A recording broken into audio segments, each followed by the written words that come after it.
because you matter.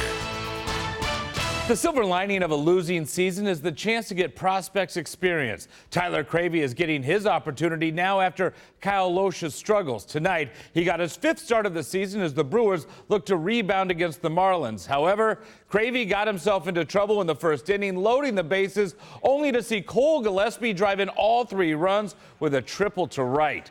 Then in the 3rd, after getting the first 2 hitters, things unravel as another crooked number goes up on the scoreboard for the Fish. Helped by 2 errors, they score 4 runs, making it 7-0. Right now, the Brewers are losing 9-4 in the 9th inning.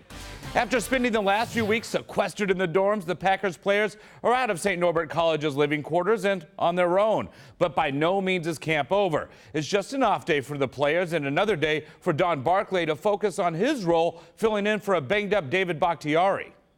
You want to continue to create opportunities for players to increase their value. Meanwhile, camp continued at least for a little while for the Cowboys and Rams, but it ended a lot earlier than planned after a huge fight breaks out. It went on for quite a while as the Donnybrook spilled over to the fence that separates the fans from the players. Oh, it's good to see football back, right? Well, former Badger J.J. Watt continues to be the face of the NFL. Now Gatorade has him as their poster boy and strongman. I wouldn't go near that machine if you're not sweating. Unless you're gonna work out. Do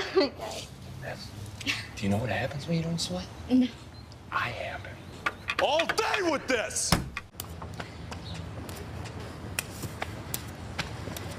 You're not sweating. I could watch that all day. His former team, the Wisconsin Badgers, didn't have the day off, and that's good for running back Dare Ogunbowale. He spent time playing both defense and offense in the past, but now his focus is solely on carrying the ball. So as much time as he can get working on that can only help. Everywhere, man. I'm still young to the position. High school football starts this week, as does the Fox 6 High School Blitz. Once again, it's your vote that will determine our game of the week. Go to our website, fox6now.com/sports to vote. Voting closes Thursday at 10. We will be at the game you choose on Friday.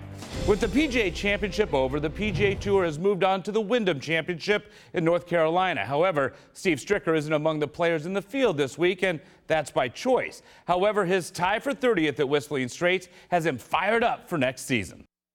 I'm still committed to what I'm doing. And that's all for sports tonight. More news right after this. It's true when you say it's a brotherhood, because you're with these guys all year, and you never want to let it go. And now that this is over, you can see the effects of what just happened.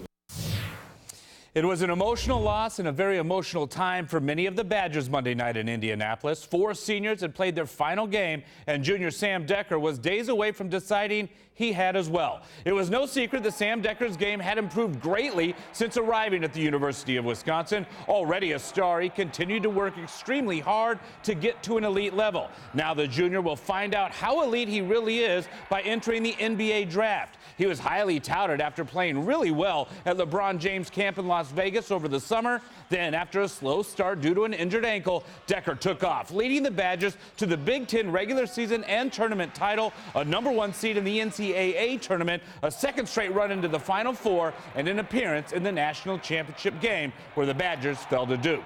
Many experts believe he'll be a first-round pick. Decker's teammate and AP Player of the Year, as well as the Oscar Robertson Player of the Year, Frank Kaminsky, can now add the biggest individual award to his mantle. Today, he was named the John Wooden Award winner for the best player in college basketball. Kaminsky began as a freshman who rarely played and finished as a senior as the country's best player. He, too, is expected to be a first-round pick in the upcoming NBA draft.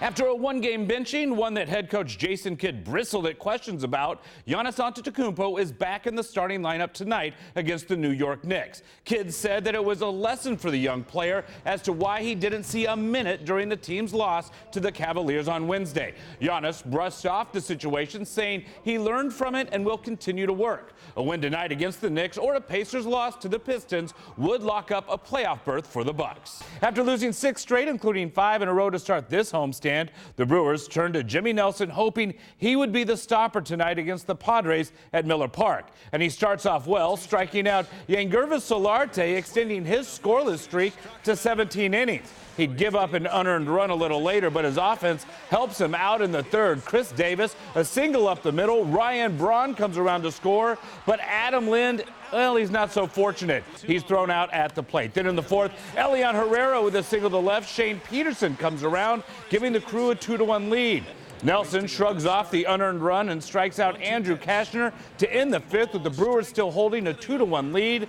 Then in the seventh, a run already in, and Gene Segura adds to it with a single to center. Lind scores, giving Milwaukee a 4-1 lead. They go on to win by the same score as Nelson gets the win. Francisco Rodriguez gets his 29th consecutive save. And Crash Davis is alive and well in the minor leagues, 27 years after Bull Durham was released. Mike Hessman hit his 433rd minor league home run, the most ever by a minor league player, probably making Kevin Costner proud. The 37-year-old Toledo Mud Hens first baseman passed Buzz Arlett, who last played in 1937. Hessman also has played in the major leagues. He has 14 home runs with the Mets in his career. Good for him. That's it for sports. More news right after this.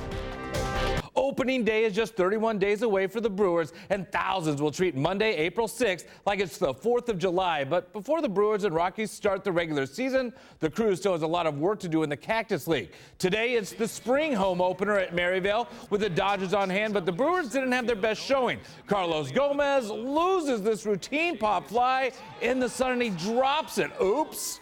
Well, same inning, the follies continue. Martin Maldonado tries to play the short grounder, yet he throws the ball into the stands. Ouch. To the top of the horrible second inning, A.J. Ellis takes Matt Garza deep for a 2-run bomb, and the Brewers lose 10-1 in their Maryvale opener. And it isn't Brewers baseball without Mr. Baseball himself, Bob Uecker. On Sunday, Fox 6 Sports Blitz, we go one-on-one with the Hall of Fame voice of the Brewers. It's must-watch TV at 10:35 Sunday night. The big celebration came Sunday in front of the home crowd at the Kohl Center when the Badgers clinched at least a share of the Big Ten regular season title. Last night in Minnesota, another more subdued celebration taking place for the Badgers. All Bucky needed was a win against the Gophers to claim the outright Big Ten championship, which they were able to get in a dominating win. Frank Kaminsky, a finalist for the Wooden Award, played all 40 minutes and scored a game-high 25 points. He added 7 assists and 6 rebounds to round out a phenomenal performance. He got some help from Sam Decker, who added 20 points in the Badgers' 76-63 win to get their first conference title since 2008 and their 18th overall. The Bucks are finally back in the 4-1-4, and that's probably for the better as they drop 4 straight games out west. Tomorrow, the Wizards come to the Bradley Center, where the team will try to get back on track. They'll also honor one of the franchise greats, Bob Dandridge, when they raise his jersey to the rafters. Another player who shined in Milwaukee as a member of the Marquette Golden Eagles will miss the rest of the NBA season. Wesley Matthews ruptured his Achilles tendon in the Blazers' win over Dallas last night. It's going to be difficult for Portland to replace him as the march towards the playoffs continues. That's it for sports. More news right after this.